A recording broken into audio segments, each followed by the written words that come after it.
Man, what an embarrassment. And I must ask, is this the best? Is this is this the best they can do? Free loans and weed? Now don't get me wrong.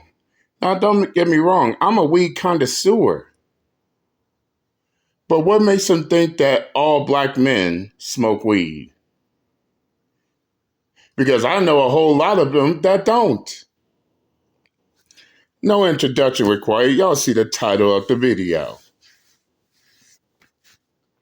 Because apparently they having a hard time figuring out why black men are not voting Democrat, why black men are not voting for Kamala Harris. Really, they don't know why. And it seems like they having a hard time trying to figure out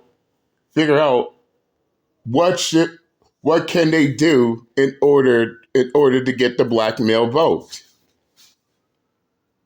They don't know. That is the problem. That is indeed a big problem.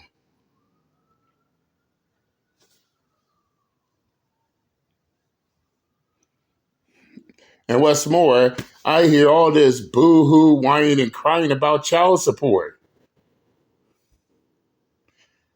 Everybody's crying about child support. You got some who are trying to defend child support. You got some trying to defend child support as if the complaints about it doesn't matter. Well, let Uncle JD give you a better solution to this problem. Had they ever thought about making mandatory paternity testing mandatory at birth? Tennessee Tennessee did it, and other states should follow. Yes, yes, mandatory paternity testing to determine whether or not the father in question is the father or not the father, as well as making paternity fraud and maternity fraud a crime. And which, even to this day, it still baffles me. Anything that is fraudulent is illegal in the United States, but somehow paternity fraud and maternity fraud is somehow the exception to the rule.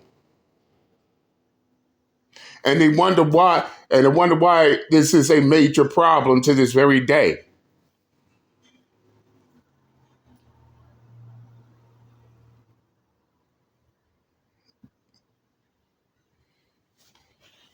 They ain't hearing me. They ain't hearing me, man.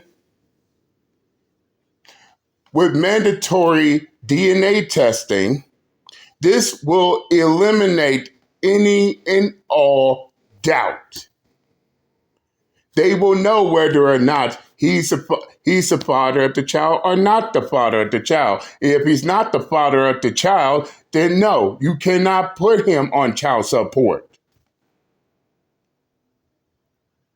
That's one of the best ways to deal with the problem. But here's the problem. Nobody's bringing that up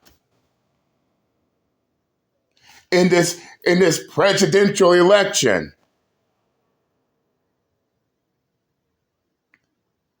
And this is one of the many things the men, especially black men, want to be brought to the table.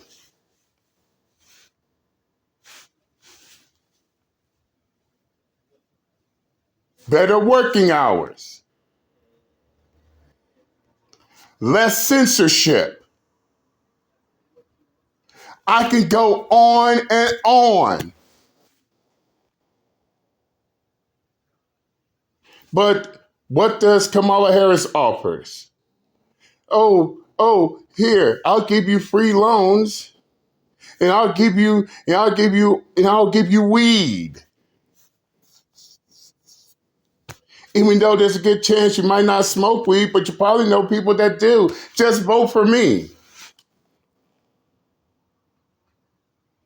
And even by then, fellas, even if men, especially black men, decide, you know what, that's a good offer, we'll vote for Kamala Harris. Suppose if it does happen, will she live up? Will Kamala Harris live up to her promises she gives to the people? Or is it just another sorry ass attempt to try to get into office?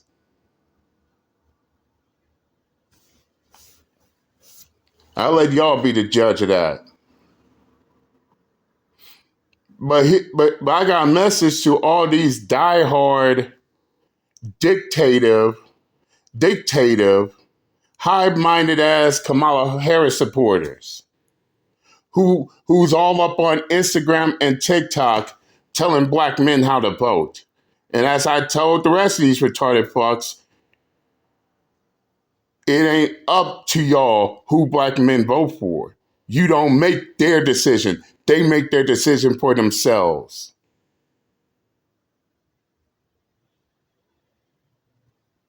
And it doesn't matter if you like it or not. That's their decision. They get to decide what they want, not you. Have several seats. Shut the fuck up forever. Always some dumb motherfucker on the internet trying to tell people what they should and shouldn't do. This ain't boot camp. This ain't boot camp. This ain't the penitentiary.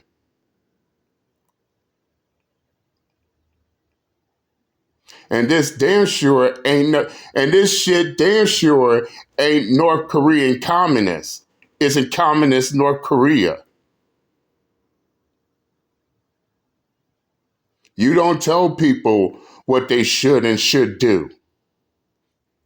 That's their decision. They can decide for themselves whether you like it or not. Deal with it. And that's all I'm going to say on this matter. I'm done and I'm out this bitch. Later.